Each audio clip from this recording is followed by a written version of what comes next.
For the record, Resolution number 39 or the Rules of Procedure on Impeachment Trial shall continue to apply.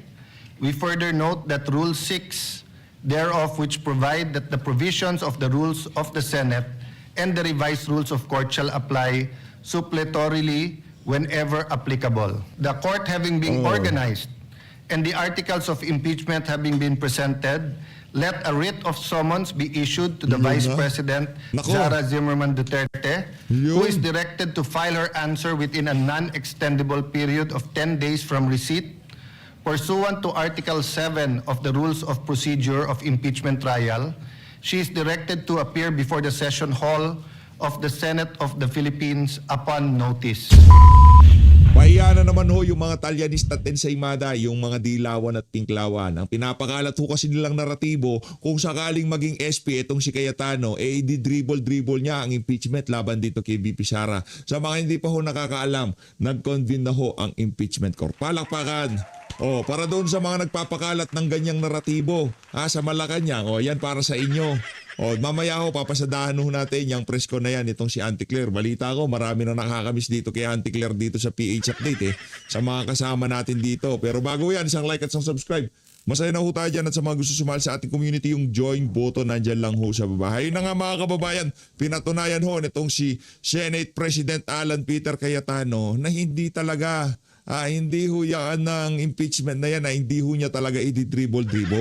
Pagkatanggap noong Huwebes, kung di tayo Miyerkules, pagkatanggap ng articles of impeachment na Miyerkules, Lunes, ngayon, May 18, nag-convene na ho ang impeachment court. Palakpakan, dito sa video na to ay manunumpa na ho itong sila Tuta Soto, Ping Lacson Boytago, Risa Hontiveros, at yung iba pang mga galit na galit kay VP Sara na senador diyan sa pag-uumpisa ng impeachment trial na yan laban dito kay VP Sara. Pakinggan nun natin ang mga kaganapan diyan sa Senado. Yung sabi ko, All persons are commanded to keep silent under pain of tahimik. Para kay Mayan Los Baños, tikaw mo bunganga mo ha. Kanya ka. penalty, while the Senate is sitting in trial on the articles of impeachment against Vice President Sara Zimmerman Duterte. The clerk of court will please call the roll. Roll call of members. The Honorable Senator Judges. Yan. Aquino, Cayetano Pia, De La Rosa, Ejercito, Escudero, Estrada, Gatchalian, Go, Ontiveros, Lacson, Lapid, Legarda, Nakatoga na sila. Honorable na sila. Akala nila pagka sinuot nila yan, honorable na sila kagad. Ilan lang ho yung mga honorable dyan. Baka kulang sa kalahati, kasabwat ho yan ng mga kawatan sa Malacanang. Marcoleta, Marcos, Marcoleta, Padilla, Pangilinan, Ang daming problema ng sambayan ng Pilipino. Ang daming problema ng bansa ngayong mga panahon na to. Yung pagtotoga nila ang kanilang pinag-aabalahan ngayong mga pambira. Soto III, Si Tuta pa ba mag-a-absent ano yan, portweet yan Tulfo Erwin, Tulfo Rafi, Villanueva, Villar Camille, Villar Mark, Zubiri, the Senate President. With 23 senator judges present, the chair declares the presence of a quorum. Ayun. Senator Judge Villanueva. Yes, Mr. President, Sir Presiding Officer, may we request Senator Judge Camille Villar to ascend the rostrum to administer the oath of the Senate President.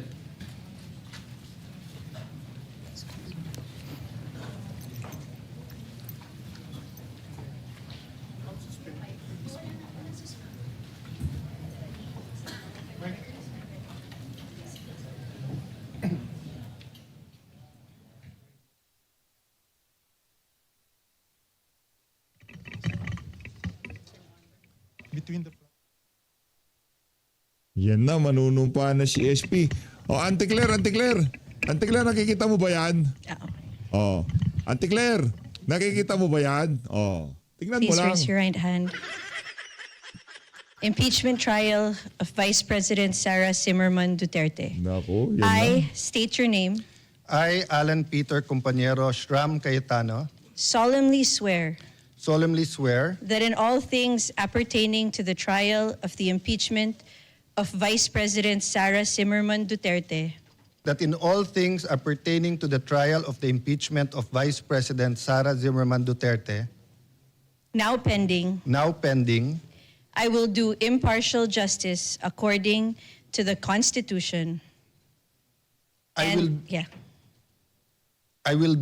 will do impartial justice according to the Constitution and laws of the Philippines. and the laws of the Philippines. So help me God. So help me God.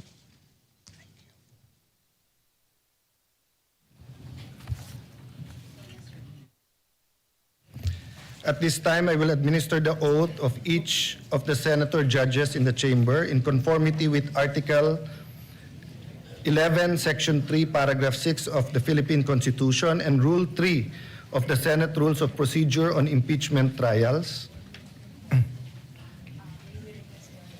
May we request everyone to rise.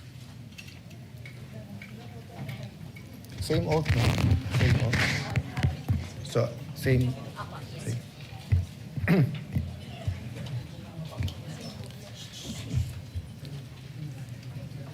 I state your name. Ayun na oh. Nanunumpa na ho sila. Palapakan ho natin. Forthwith ba? Tanongin lang. Wait lang. Solemnly Tanongin ko lang si Auntie. Auntie Claire, yan ba gusto niyong forthwith? Oh, yan ba gusto niyong forthwith? Oh, sinasabi ko sa iyo, Auntie. swear that in all things pertaining to the trial of the impeachment Forthwith pa sa mabilis. Let's go. of Vice President Sara Zimmerman Duterte,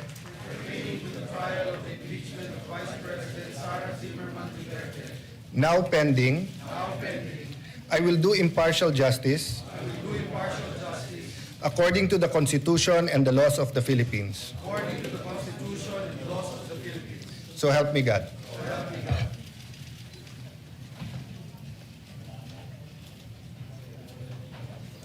Senator Judge Villanueva. Thank you, Mr. President.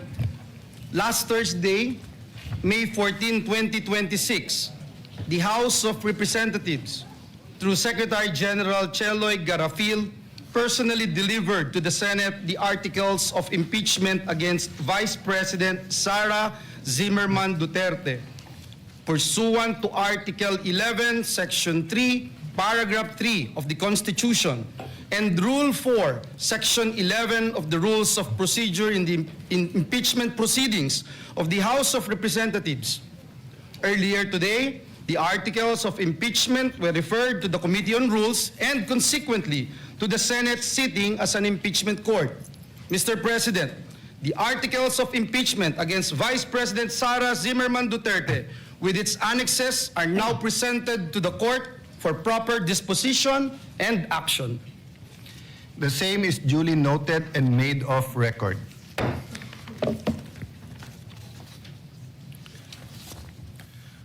For the record, Resolution Number 39 or the Rules of Procedure on Impeachment Trial shall continue to apply.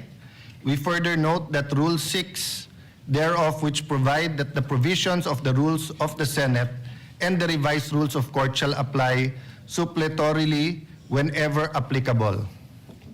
Alam mo ba ibig sabihin nun? Tota soto. Paano ka magiging presiding officer ng impeachment laban kay VP Sara kung di ka naman abogado kagaya nitong si Panyero? Alam mo, di ho. Pares lang ho kami ni Tuta. Ang pagkakaiba lang namin, wala akong pinanghahawakan sa amin itong si Marcos Jr. At yung mga nagnakaw sa mga manual yung cellphone. Yung pinagkakaiba namin. Kaya Tuta ba may pinanghahawakan? Wala naman akong sinabing ganun. The court having been recognized, the court having been organized, and the articles of impeachment having been presented, let a writ of summons be issued to the Yun Vice na. President Nako. Sara Zimmerman Duterte, who Yun. is directed to file her answer within a non-extendable period of 10 days from receipt, Pursuant to Article 7 of the Rules of Procedure of Impeachment Trial, she is directed to appear before the session hall of the Senate of the Philippines upon notice. The Sergeant at Arms is directed to serve the written summons on Vice President Sara Duterte along with a copy of the Articles of Impeachment. The prosecution may file a reply within a non-extendable period of 5 days from receipt of the answer. The parties may file their pleadings and annexes in person or through electronic mail. All other pleadings, motions, similar papers intended for the consideration of this court may be filed electronically. We will circulate the specific instructions on the format for the pleadings and manner of electronic filing for the guidance of all parties. Mr. President. Senator Judge. Ay, thank you, Soto. thank you, Yes. Mr. President. Senator Judge. Ayos, Senator Judge talaga tong si Toti. Kahit nag-graduate lang sa One Ball University, Senator Judge. May we be clarified? Yes. Sinasabi ko sa'yo. Oh. Senator Judge. When you say 10 days, is that working days or calendar days? Calendar days. Calendar days, and including the 5 days for the prosecution to respond. Yes, Your Honor. Thank you. Ay, Your Honor talaga. Ang biran. Tutasyo to, yung Mema. Lahat ng detalye kinakalkal pero ayaw mag-imbestiga sa flood control. Palakpakan. The clerk of court is Mema. hereby authorized to calendar the case for pre-trial Mema tuta. and issue the corresponding notices to the parties after the last pleading is filed. Upon conclusion of the pre-trial, the trial proper shall commence on a date and time fixed by the court, of which the parties shall be duly notified.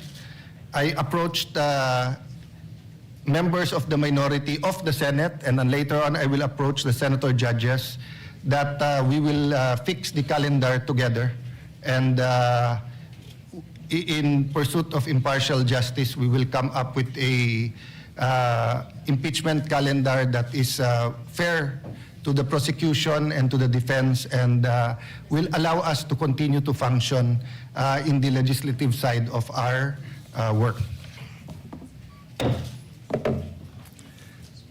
Any other matter? No other matter, the session is suspended. Yun, suspended na. Kaya naman punta na ho tayo kay Ante Claire. Ante Claire! Tumanggap na inyong mga katanungan. Oh. Unang tanong mula kay Kenneth Pasyente, PT. Unang tanong, sinong kandidato mo sa 2028? Hindi pa pala pinag-uusapan yan. Hindi na rin naghahanap ng kandidato ang administrasyon kasi wala namang eleksyon. Wee! Okay lang na walang kandidato ang administrasyon kasi magtsatsacha naman. Yay! Hi, ma'am, Nabante. good morning po. Ma'am, maraming lugar po sa bansa yung nakaranas po ng rotational brownouts nitong mga nakaraang araw dahil po sa power supply disruptions. Meron po bang direktiba si Pangulong Marcos Jr. sa DOE, lalo na po apektado rin yung mga medical na pangangailangan po ng ating mga kababayan? Opo, at umaksyon po agad ang Department of Energy at ito po ang kanilang mensahe na ipapaabot natin sa taong bayan. And I quote, "Under the directive of President Ferdinand R. Marcos Jr. to immediately stabilize grid conditions and protect consumers from power disruptions, the DOE swiftly ordered NGCP's restoration of affected transmission lines, which are Tayabas Ilijan 500 kV and Dasmariñas Ilijan 500 kV line. Actively work with generating companies to safely synchronize affected supplies capacities back on the grid.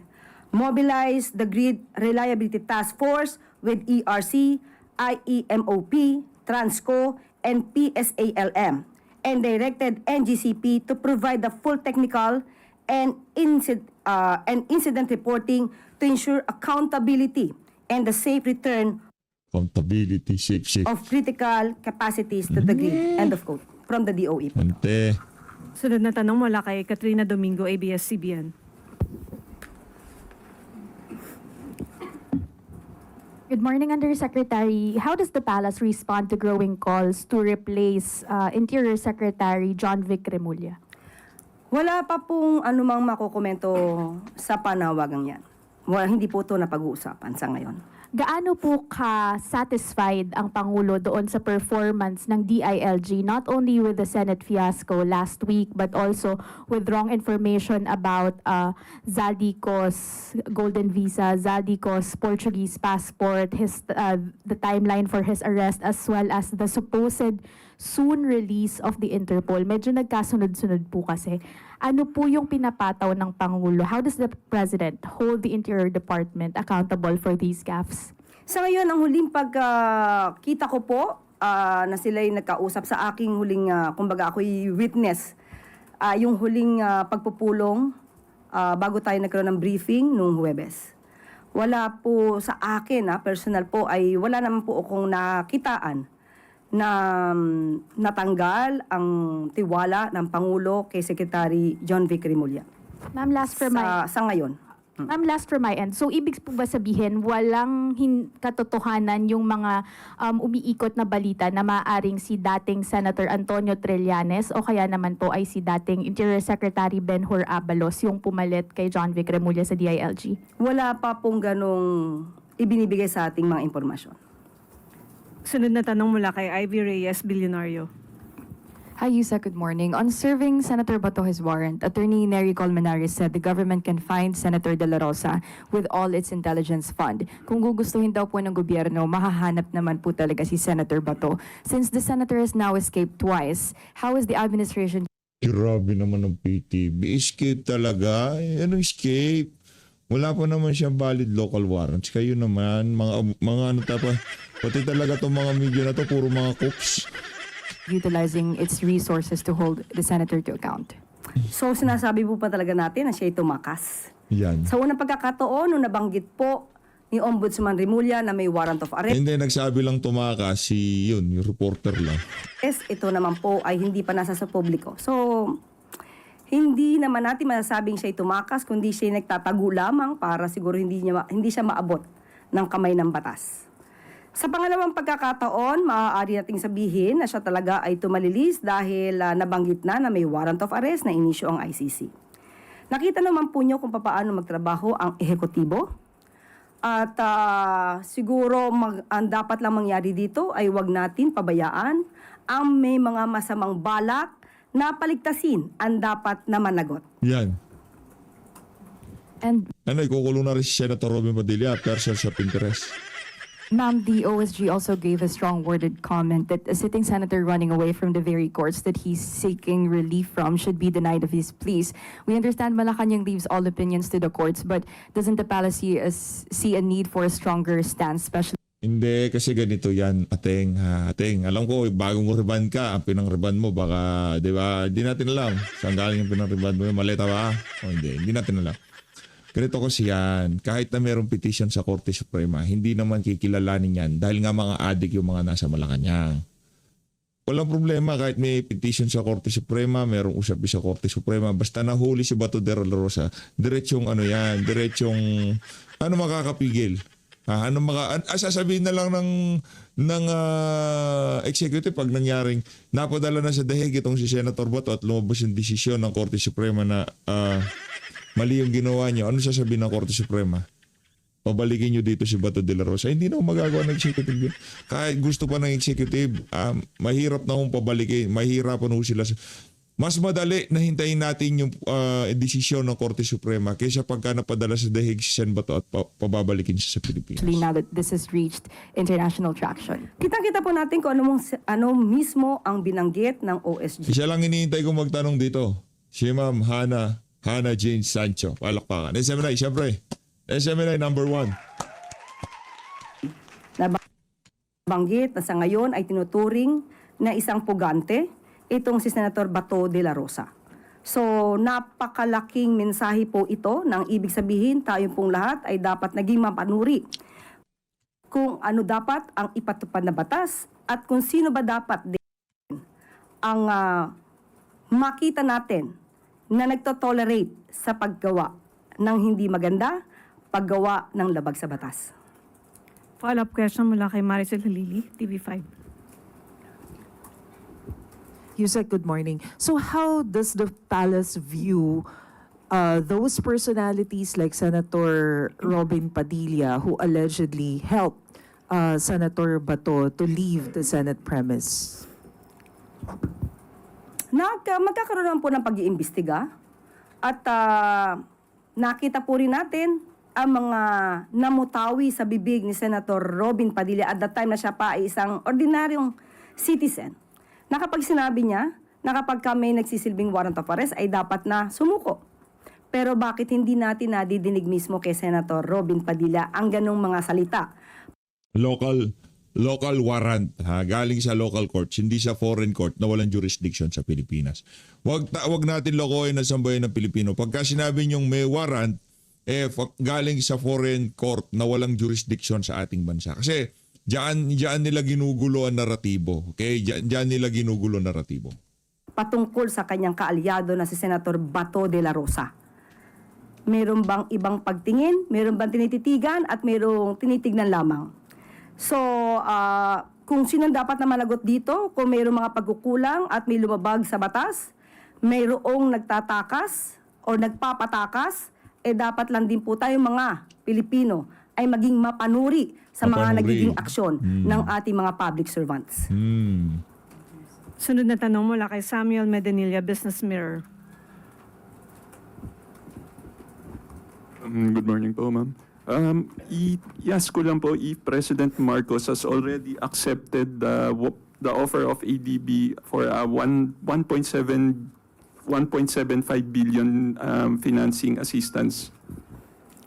According sa DBM, ang alok po na ito na financing mula sa ADB ay isang malaking tulong at malinaw na nagpapakita ng tiwala sa ating development partners sa kakayahan ng pamahalaan na tumugon sa mga pandaigdigang hamon. Gayunpaman, ayon sa DBM, ito ay kailangan dumaan pa rin sa kaukulang proseso ng pagsusuri at pag-aproba ng pamahalaan. Kailangan pong aralin ng Department of Finance ang terms and conditions ng financing upang matiyak na ito ay naaayon sa fiscal and debt management objectives ng pamahalaan. Clarify ko lang, ma'am. Bali, loan po ba siya or grant? Pinag-aaralan pa to. So, most probably loan ito. Pero wala po tayong authority na magbigay ng anuman detalye dito, kundi ang DBM lamang po. On another topic na lang po. Update lang po kung meron na magre-request na po ba yung Executive Department for a supplemental budget sa Congress for its Middle East response. Okay, ayon din po sa DBM at nakausap po natin sila. Tungkol naman sa posibilidad ng supplemental budget, wala pang pinal na desisyon. Sa ngayon, ang anumang susunod na hakbang ay ibabatay sa magiging resulta ng interagency assessment, fiscal space ng pamahalaan at aktual na pangangailangan ng ating response measures. I-ask ko lang, ma'am, kung ipag-uusapan po kaya ito kung matutuloy yung LEDAC at saka yung uplift meeting tomorrow po? Walang nakaschedule na LEDAC, pero may nakaschedule na uplift. Bakit po kaya, last week po na-mention na baka May 19 yung LEDAC, bakit po hindi na po siya matutuloy? Wala pong nasabi sa akin dahilan. Wala lang po sa schedule. Thank you po. Sunod na tanong mula kay Rafi Ayeng, Daily Tribune. Hi, ma'am. May we just know why the... Kachokarat ni Antigler yan, kalbo na yan eh. So naman PH, parang di ka pa nakakalbo. Nakakalbo na rin naman ho tayo. Kaya pwede na natin tawagin kalbo itong sa Tribune. Kachokarat ho ni Antigler. President appointed former Iloilo City Mayor Jed Mabilog despite his name being included in the drugs watch list during the term of President Duterte. Siguro kung nasa drugs watch list siya, wala po tayong personal na kaalaman dyan. At siguro kung nasa drugs watch list siya, dapat na-demanda na po siya sa ngayon. Well, may demanda na po ba? Parang binigyan po di ba ng clemency? No. About the drugs list. Wala pa naman. So walang kaso. So walang kaso. So walang kaso, okay lang na maging siya, undersecretary. Sinusoplak ni Antigler itong si Tribune. May nag-away ba kayo? Nag-away ba kayo? Naku. On another topic po, as the impeachment proceedings officially starts, hopefully today, ano ang pakiusap ng palasyo sa mga senator na tatayong judges? Kasi alam naman po natin na maraming kaalyado si Vice President Sara Duterte sa Senado. Alam naman po natin ang impeachment trial ay trabaho po ito at mandato po ito sa Senado. Hindi po kailangan na makialam ang Pangulo sa sinabing mandato ng Senado dahil meron po tayong separation of powers. Ang dapat lang po sigurong laging nating tandaan-daan, hindi lang mga Senado, hindi lang sa Senado at Senador, kundi tayo mismong mga Pilipino.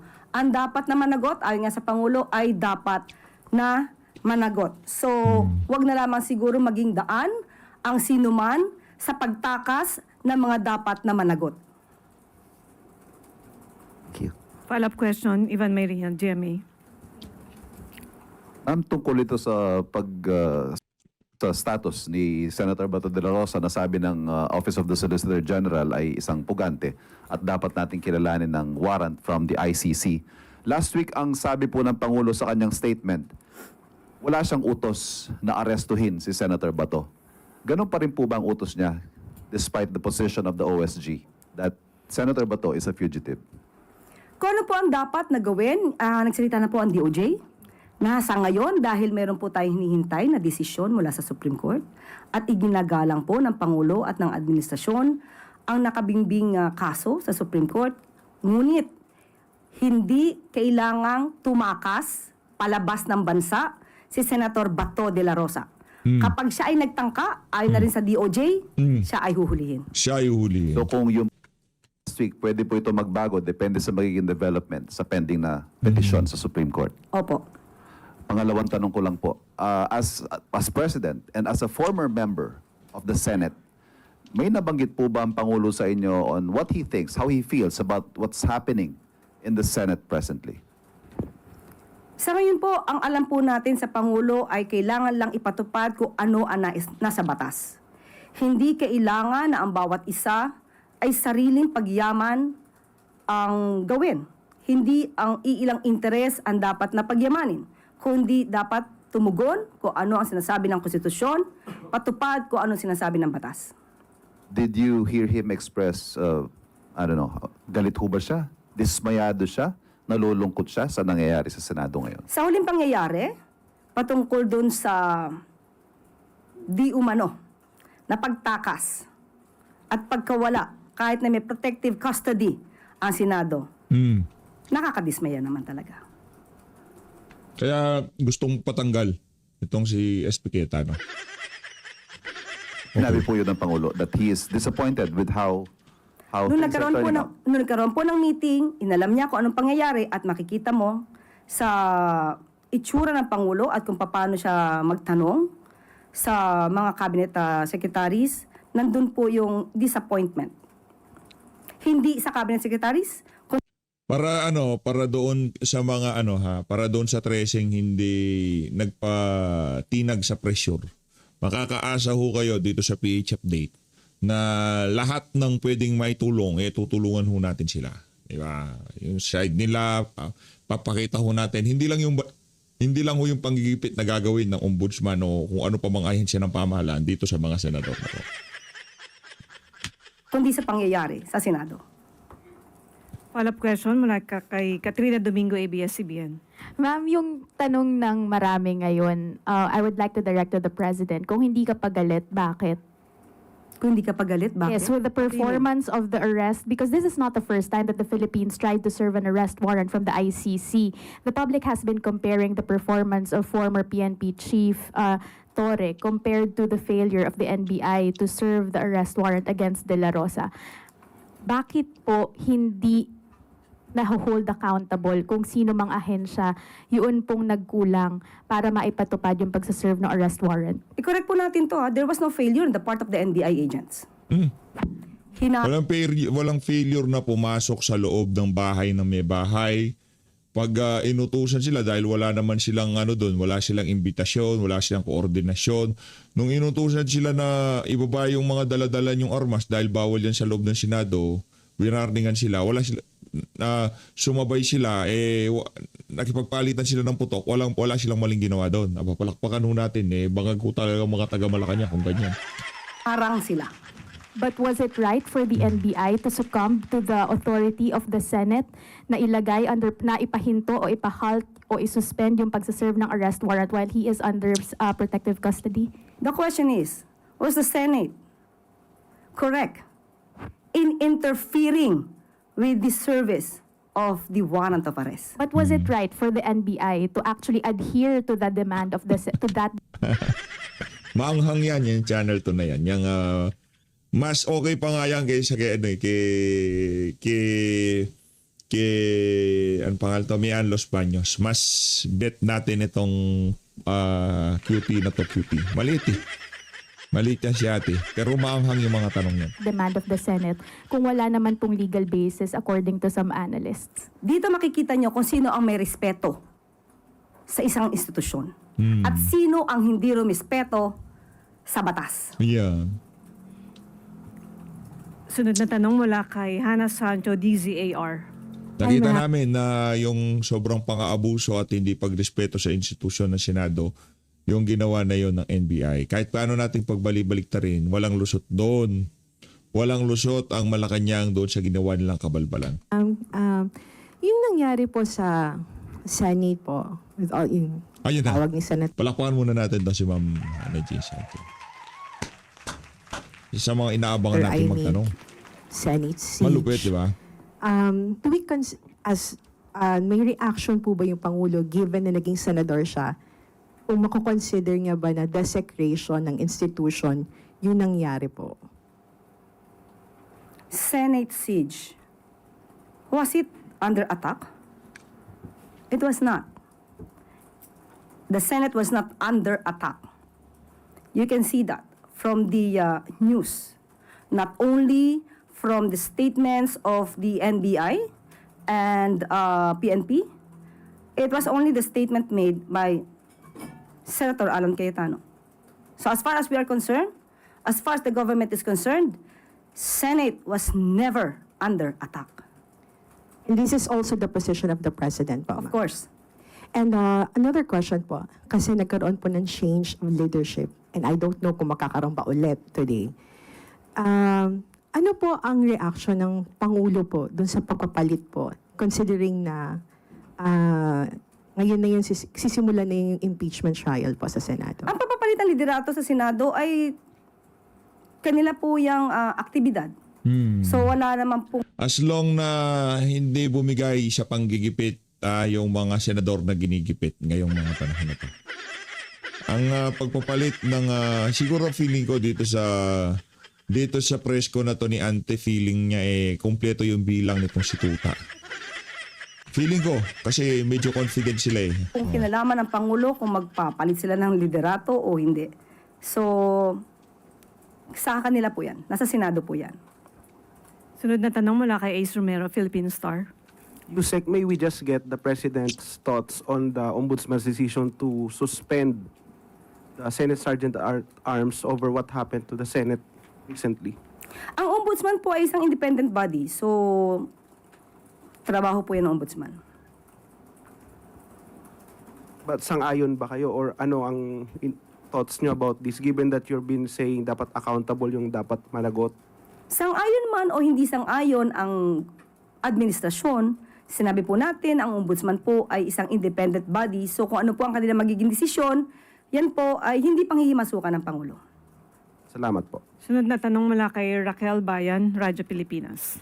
Sir, para hindi na lang po maulit yung komosyon ng nangyari sa Senado at para hindi na rin po maulit yung long hours ng pag-aantay ng dating hinuhuli po si dating Pangulong Rodrigo Duterte at para hindi na rin po masyadong magamit yung resources ng gobyerno with the Malacanang call kay Senator Bato de la Rosa na isuko na lang po yung sarili niya. Mas maganda po na bilang dating PNP chief at alam naman po niya na may valid warrant of arrest na inisyo ang ICC. At katulad ng sinasabi dati ni Senator Robin Padilla, kung walang kasalanan, lumabas. And Yusek, yung sa nalalapit po na impeachment, naniniwala po ba yung Malacanang na magiging credible po yung Senate na tumayo bilang impeachment court? Kasi po may mga senators po tayo na may mga kaso sa Ombudsman and ICC and other. Hindi natin mabibigyan ng anumang panghuhusga sa ngayon. Ang mga magiging senator judges, nasa kanila po yan. Tandaan lamang po nila na sila ay halal ng bayan. Nung sila ay nangangampanya, nangako sila na sila ay magsisilbi para sa taong bayan, hindi para sa iisang tao lang. Kalma, umiinit ka na naman. Pambihira. Di na nga kita sinisegwa yan eh. Kasi lahat ng kabuktutang ginagawa nyo ngayong mga panahon na to sumasambulat na lang sa mga pagmumukha nyo. Diba, pansin nyo ba kahit anong kabuktutan pa sinasabi, pinagbibigyan ko na lang. Diba?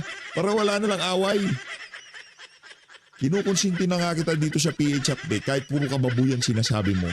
Magtataas ka pa ng boses. Tamang. At yun nga lamang po, huwag sila magsilbi, katulad na sinabi natin, na maging daan para sa pagtakas ng dapat na managot. Follow-up question mula kay Ivy Reyes, Bilyonaryo. Isaac, follow-up lang po din sa statement niyo that the Senate was never under attack. So, can we get the Pansin nyo ho ba itong si Ralph Recto, di na binabanatan itong si Leandro Leviste? categorical answer if the Sabi ko palace sa inyo. shares the sentiment of the NBI that it was staged? I cannot say anything about that. I cannot make a judgment if it is staged, orchestrated, planned. But you can assess that from the reports also made by some journalists, some reporters. So kayo na po mag-assess. Okay, wala nang tanong mula sa Malacanang Press Corps. Bako naman tayo sa regional media. Ayun. Mula kay Daphne Regional media, mga walang kwenta tanong niya. Ayun na nga mga. Ayun sa tanong. Sige. Santuyo ng Kagay News Magazine. With the latest development in the Senate, the escape of Senator Bato, the alleged involvement of Senator Robin Padilla and SP Alan Peter Cayetano, the refusal to receive suspension and CCTV subpoena, what will be the concrete measures which can be done by the Office of the President? Unang-una po, ang Ombudsman po ang nagpadala ng subpoena at according to Ombudsman Rimulya ay tinanggihan ito ng Senado. Malamang masasabi natin na ito ay issue na maaaring ang makakasagot lamang nito ay ang Senado. Kung kasama man at inamin naman pala ng OSAA na kasabay at magkasama si Senator Bato at si Senator Robin na lumabas nung madaling araw, nasa kanila na rin po yan. Dahil alam na po nila kung ano ang dapat na ipatupad na batas. Pero of course, alam natin na sila ay gagamit ng mga technical terms, legal jargons, para ma-justify ang kanilang mga aksyon. But on the part of the government, nagsalita na po ang DOJ, igagalang po natin ang Supreme Court, at naniniwala pa rin po tayo na mayroong valid warrant of arrest. At kapag nagtangka si Senator Bato na lumabas ng bansa, at siya ay nakita, siya ay aarestuhin. Biyo. Next question from Marites Espartero ng TV11. What government programs are currently available to help protect the livelihood of fisher folk, cannery workers, and other sectors affected by the fuel crisis in Zamboanga Peninsula? Opo, tinanong po natin mismo dito ang Department of Agriculture at sinabi po nila na meron ng ipinamimigay na fuel subsidies for the fisher folks para magamit nila sa panggasolina sa kanilang mga bangka. At meron na ring request ang DA na 1 billion para sa fuel subsidies sa mga fisher folks para matulungan sa kanilang pangisda. Walang kwenta. Ayun na nga mga kababayan, dito na natatapusin ang ating reaction video. Ang bottom line dito, pahiyaho ang lahat ng Talyanista Ensaymada, maging yung mga adik sa Malacanang, dyan sa maaga, mabilisan. Talagang mabilis pa sa alas 4 pagko-convene ng impeachment court. Yan ho ang ginawa ng bagong pamunuan ng Senado. Palakparan natin itong si SP Cayetano. Ibang klase, napaka taba ng utak mo, sir. Saludo. Saludo. Talagang susuportahan ho natin itong mama na to at lahat ng 13 kasamahan niya dyan sa majority ngayong mga panahon na to. Kung sakali man na mayroong panggigibang ginagawa sa kanila, simple lang naman ho yan. Kaya merong ganyan ngayong mga panahon na to dahil nasa majority ho sila. Yung ginagawa nila kay Chis, gagawin nila kay Chis, kay Jinggoy, kay Joel, yan ho, yaan ang kabayaran.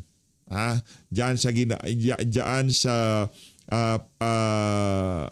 pag-side nila dito kay Senator Alan Peter Cayetano. At hindi at dahil hindi nila kinampihan yung mga kabuktutang gustong mangyari nitong si Tuta Soto na magkaroon ng charter change. Palakpakan.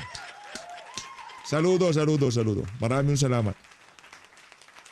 Dadating ang panahon kung ngayon hindi nyo pa ho naririnig talaga yung buong istorya. Kumbaga pa chani-chani lang ngayon, yung pakonti-konti lang yung naririnig natin. Gusto kasi nila mag-charter change, impeach si Sara, bakit magte-term extension para lalong matabunan yung issue ng flood control. Sa tingin ho ba nila yung 3 taon sapat na para pahupain ang gigil na sambayan ng Pilipino na maghanap ng katarungan dun sa ginawa nilang pagnanakaw dyan sa mga maanumalyang flood control? Pues, nagkakamali ho yung mga magnanakaw na yan. So guys, maraming salamat ho. Talagang yung suporta ng ating mga kasama dito talagang ang dami pwedeng panoorin, ang dami pwedeng tambayan, pero dito ho kayo sa PH Update. Sa mga kasama natin dito, wala ho tayong Facebook page. Nasa YouTube lang ho tayo. Kung pinapanood nyo ho ito sa FB, meron ho akong isang pakiusap sa inyo.